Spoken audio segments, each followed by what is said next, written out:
porque fíjense, se calcula que más de la mitad de la población está expuesta al riesgo de contraer enfermedades a través de mosquitos. Algunas de ellas son graves, como la fiebre amarilla o el dengue.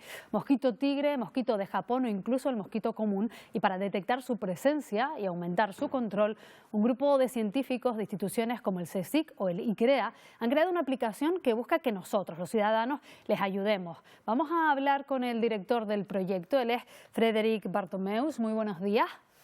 Hola, buenos días. Bueno, primero que nada, ¿cómo funciona esta aplicación que han ideado de ustedes?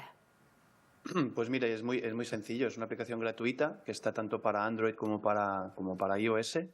Y básicamente hay un tutorial también donde explicamos muy bien qué tipo de mosquitos buscamos, que no son todos los mosquitos, sino que son unos mosquitos que son los que transmiten estas enfermedades. Y les pedimos a los ciudadanos que nos hagan fotos de los mosquitos cuando los atrapen. Les explicamos también trucos de cómo hacer esas fotos, que nos van bien para identificarlos. Que nos hagan fotos de algunos puntos de cría. Los mosquitos tienen esta fase acuática y viven, por tanto, en agua que se acumula después de la lluvia.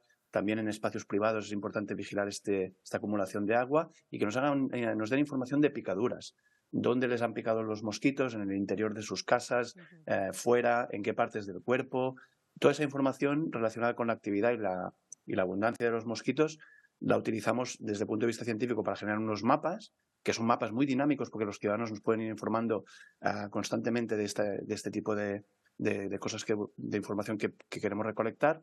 Y luego pues tenemos a gestores detrás a nivel del Ministerio de Sanidad y de las comunidades autónomas de España que están detrás de esta información para intentar mejorar la gestión de estas poblaciones de mosquitos.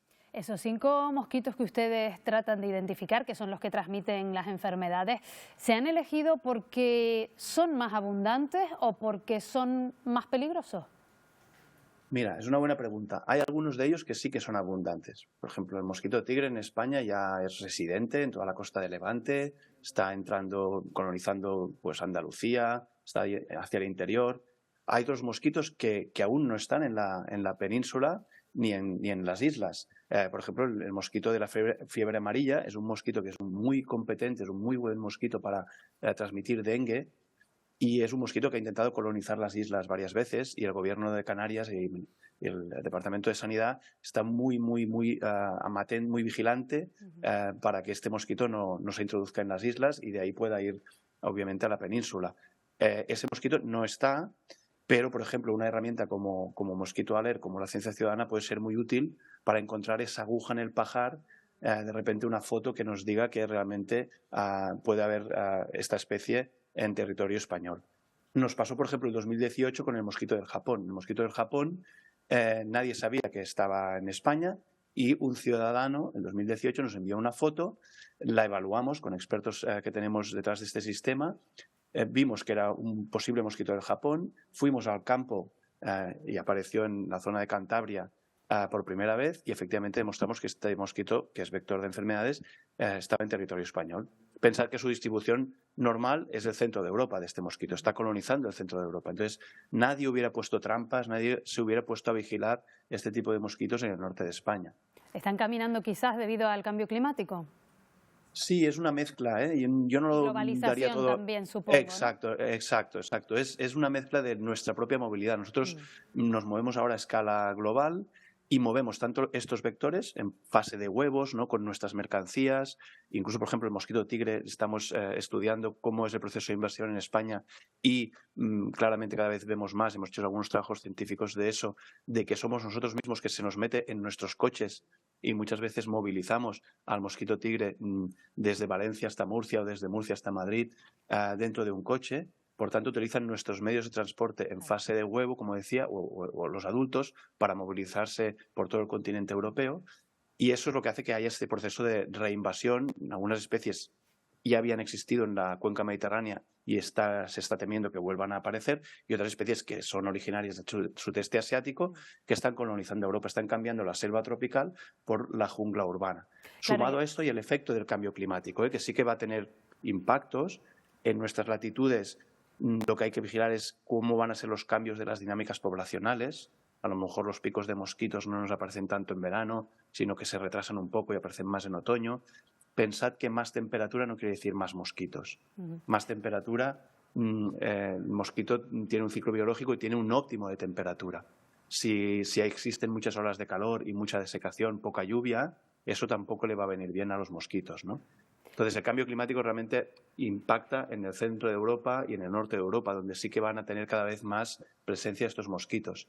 Pero en nuestras latitudes, es más tener en cuenta cómo van a cambiar estas dinámicas de población y dónde va a aparecer más riesgo. Le decía, y ya con esto terminamos, que hay situaciones en las que las enfermedades que transmiten estos mosquitos son realmente graves, sobre todo si no estamos en países pues desarrollados. A lo mejor aquí, pues con una hospitalización más o menos controlada, pues podemos superarla, pero hay otros lugares del mundo donde son mucho más graves. Sin embargo, por lo que tengo entendido, hay enfermedades que cursan asintomáticas, por lo tanto, me imagino que la clave es que no convivan ese paciente asintomático con ese mosquito. De ahí supongo que la vigilancia que ustedes quieran extremar. Exacto, exacto. Sí, tenemos este tipo de problemas similares, como todo el mundo tiene la COVID, ¿no? La enfermedad de la COVID ahora en mente, pues es bastante similar. Muchas de estas enfermedades, pues hay gente que tiene síntomas, gente que no. Cuando los virus en cuestión de dengue, zika, chikungunya no son residentes en España, sino que las personas se infectan, y es lo que decía, pues viajen, vuelven a nuestro territorio y ahí es donde hay que identificar si la persona ha viajado a unas zonas donde existen estas enfermedades, rápidamente los centros de atención primaria hacerles un test de PCR, ver si ha dado positivo para alguna de estas enfermedades y ahí esa persona se tiene que quedar un poco en cuarentena en unos 15 días y hay que vigilar que ningún mosquito vaya a buscar a esa persona. Entonces, estas personas se les da aviso. ¿Qué pasa? Que hay muchas personas que a lo mejor no tienen síntomas, ¿no? Claro. Por tanto, la única manera de minimizar el riesgo de transmisión de estas enfermedades es manteniendo estas poblaciones a raya, que quiere decir pues hacer controles en las fases larvarias, ¿no? Que ya se hace, y eso es competencia de los municipios, ¿no? Y se hace coordinadamente con los departamentos de salud. Bueno, de ahí también esta vigilancia en la que ustedes instan a colaborar a la población. Mosquito Alert es esa aplicación y le despedimos ya. Frederic Bartomeus, director de este proyecto, gracias por habernoslo explicado. Muy buenos días. Muchas gracias y animo a toda la población de las islas a bajarse la aplicación y el primero que vea un mosquito que se parece al mosquito de la fiebre amarilla, pues que lo reporte y activaremos enseguida unas alertas. Bueno, es un tema muy interesante del que seguro que en próximas fechas podremos seguir hablando. Muy buenos días. Muchas gracias, buenos días.